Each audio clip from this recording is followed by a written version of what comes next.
देश के गृह मंत्री अमित शाह पर जांच बिठाई जाएगी। क्या उनकी कुर्सी अब खतरे में आ गई है?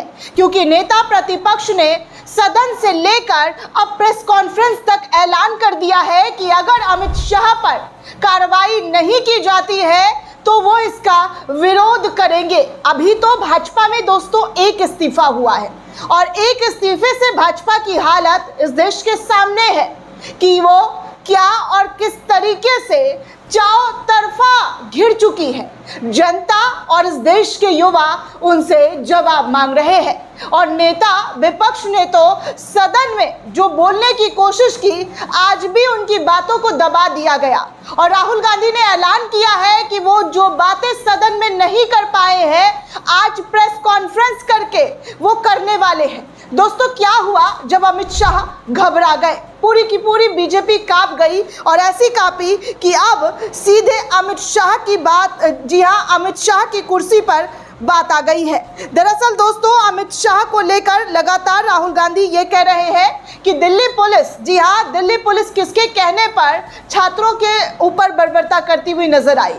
जाहिर सी बात है, दिल्ली पुलिस अमित शाह के अंडर आती है। अमित शाह की पुलिस के जो है अमित शाह की पुलिस कहलाती है और अमित शाह के आदेश पर ही कोई भी कार्रवाई दिल्ली पुलिस के जरिए होती है। लेकिन अब इन बातों से भाजपा भागती हुई नजर आ रही है। किरण रिजिजू कहते हुए नजर आ रहे हैं कि अमित शाह ऑर्डर नहीं दे रहे। तो अब बताइए दोस्तों कि गृह मंत्रालय का ऑर्डर कौन दे रहा है? गृह मंत्रालय को कौन फॉलो कर रहा है? क्या दिल्ली पुलिस अपने हिसाब से गोलियां और पैलेट्स गन चला रही थी? अमित शाह पूरी तरीके से घिर चुके हैं दोस्तों। सबूत और तमाम वो चीज़ें अमित शाह के खिलाफ है इस वक्त और राहुल गांधी भी बढ़ चढ़कर, जी हाँ, बढ़ चढ़कर, सर चढ़कर बोलते हुए नजर आ रहे हैं। क्या कुछ बयान सामने आया है और कैसे एक मामले में जो अब मनमोहन सिंह इस दुनिया में रहे नहीं है, उनके ऊपर जो भ्रष्टाचार की आरोप लगाई गई थी वो बेदाग साबित हुए हैं। आज कांग्रेस के लिए एक और बड़ी जीत हासिल हुई है, वो भी आपको बताऊंगी। लेकिन उससे पहले अमित शाह का ये बयान जो सामने आ रहा है, उसमें वो साफ तौर पर सदन के बाहर आकर कह रहे हैं कि उनको जो है अपनी बातों को विस्तार से रखने नहीं दिया गया। उन्होंने कहा कि अगर गृह मंत्री ने गोली चलाने का आदेश दिया है तो वो दोषी है। यानी कि अमित शाह पर सीधे तौर पर गोली चलाने के आदेश जो है वो राहुल गांधी के जरिए कही जा रही है कि अमित शाह को जो है गोली चलाने के आदेश छात्रों के ऊपर अमित शाह के जरिए दिया गया है और अगर वो है तो दोषी है और उन्होंने गोली चलाने का आदेश नहीं दिया है और गोली चल गई है तो वो अयोग्य है। दोनों में से कोई एक बात तो है, या तो दोषी है या तो वो अयोग्य है। इस तरीके की बातें राहुल गांधी ने सदन से बाहर निकलते हुए तमाम चीज़ें कहते हुए नजर आए। आगे सदन में उन्होंने ये भी कहा, जी हाँ, कि कैसे जब वो मोदी के बारे में, अमित शाह के बारे में कहना चाहते हैं तो उनकी आवाज़ को दबाने की कोशिश की जाती है। ओम बिरला के कानों तक उनकी आवाज़ नहीं जाती है। राहुल गांधी इस वक्त जो बातें कहते हुए नज़र आ रहे हैं दोस्तों, उस बातों में कोई दो राय नहीं है कि अगर देश की राजधानी में इस तरीके की चीज़ें होती है, छात्रों पर जिस तरीके से लाठियाँ बरसाई गई, गोलियाँ बरसाई गई, यहाँ तक कि पैलेट्स गन तक चलाए गए, तो इसकी जवाबदेही कौन तय करेगा?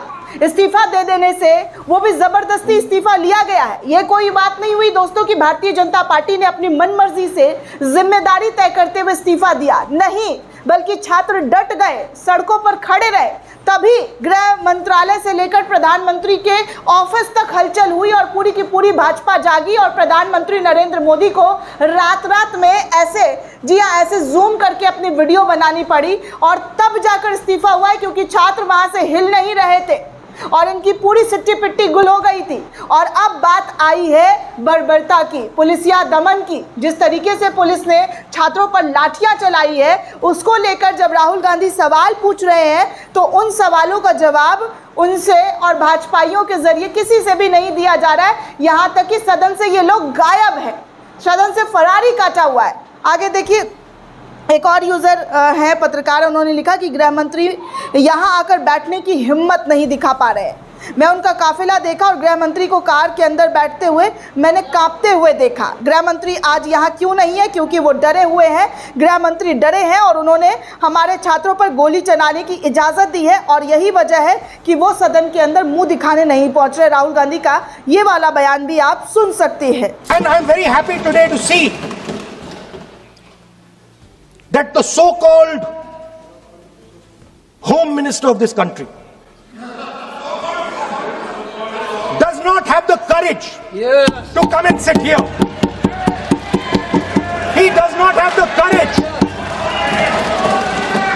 सुना दोस्तों, किस तरीके से राहुल गांधी आज मोदी से लेकर आरएसएस तमाम लोगों पर बिफलते हुए नजर आए और सदन के बाहर भी उन्होंने सीधे तौर पर ऐलान किया है कि अगर गृह मंत्री की जवाबदेही तय नहीं होगी तो हम लगातार सवाल पूछते रहेंगे और उस वक्त तक पूछते रहेंगे जब तक गृह मंत्री इस बात का जवाब सदन के अंदर या प्रेस कॉन्फ्रेंस करते हुए नहीं देते हैं।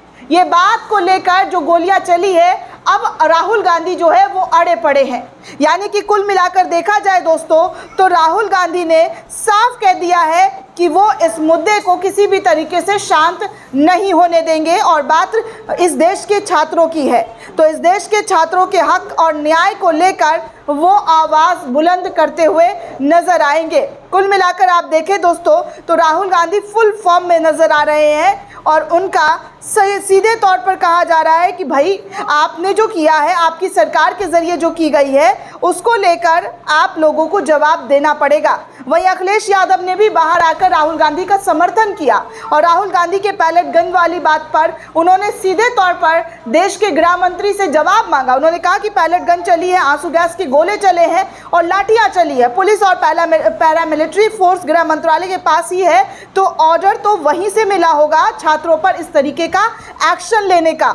ये बात अखिलेश यादव ने भी सपोर्ट किया और विपक्ष के तमाम नेताओं के जरिए दोस्तों सपोर्ट किया जा रहा है। अब देखिए राहुल गांधी की बातों को लेकर किरण रिजिजू कहते हैं कि संसद भवन के अंदर असंसदीय शब्दों का इस्तेमाल राहुल गांधी करते हैं। हालांकि इनके सांसद निशिकांत दुबे जो देश के प्रथम प्रधानमंत्री नेहरू थे, उनको लेकर सदन के अंदर निशिकांत दुबे ने कैसे शब्दों का इस्तेमाल किया, कैसे अय्याश जैसे शब्दों का इस्तेमाल किया, ये शोभनीय है दोस्तों या अशोभनीय?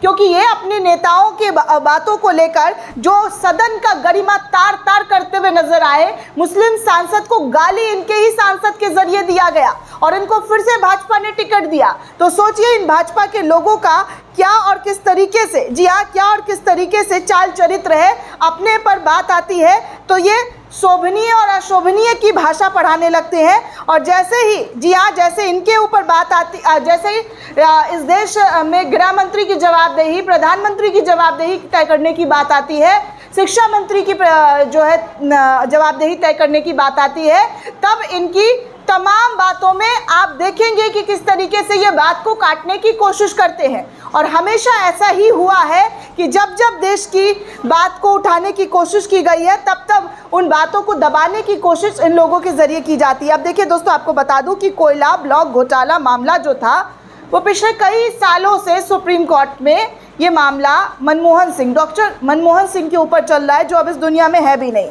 कांग्रेस के ने प्रधानमंत्री के तौर पर इन्हें चिन्हित किया था और इनके कार्यकाल में इन पर आरोप लगाया गया कि इन्होंने कोयला ब्लॉक घोटाले में इनकी सबसे बड़ी जवाबदेही थी, जिम्मेदारी थी और इन पर केस चलाया गया।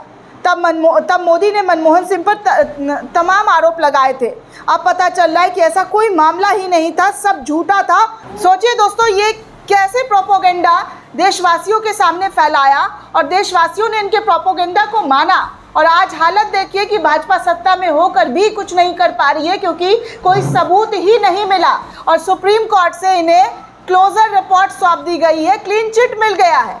दोस्तों, आपको बता दूं कि सुप्रीम कोर्ट ने आज सीबीआई की उस क्लोजर रिपोर्ट को स्वीकार कर लिया है जिसमें पूर्व प्रधानमंत्री डॉक्टर मनमोहन सिंह को कोयला आवंटन यानी कि कोयला घोटाले मामले में सभी आरोपों से बाइज्जत बरी किया गया है। इसके साथ ही सुप्रीम कोर्ट ने मनमोहन सिंह के खिलाफ निचली अदालत द्वारा जारी समन और मामले को पूरी तरीके से बंद कर दिया है। चीफ जस्टिस ने साफ तौर पर आदेश दिया, उनकी बेंच ने आदेश दिया कि साल 2015 में एक विशेष अदालत द्वारा डॉक्टर मनमोहन सिंह को जारी किए गए समन को चुनौती देने वाली याचिका पर यह फैसला सुनाया गया है।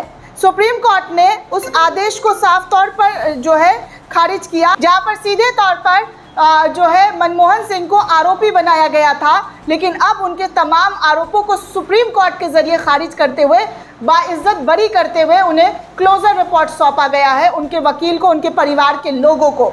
सोचिए कि क्या और किस तरीके से झूठ देश के सामने नैरेटिव, झूठा नैरेटिव देश के सामने गढ़ा गया था। दोस्तों, ये पूरी रिपोर्ट आपको कैसी लगी हमें कमेंट करके ज़रूर बताइएगा। साथ ही साथ चैनल को ज़्यादा से ज़्यादा लाइक, शेयर और सब्सक्राइब करना बिल्कुल भी ना भूलें। शुक्रिया दोस्तों।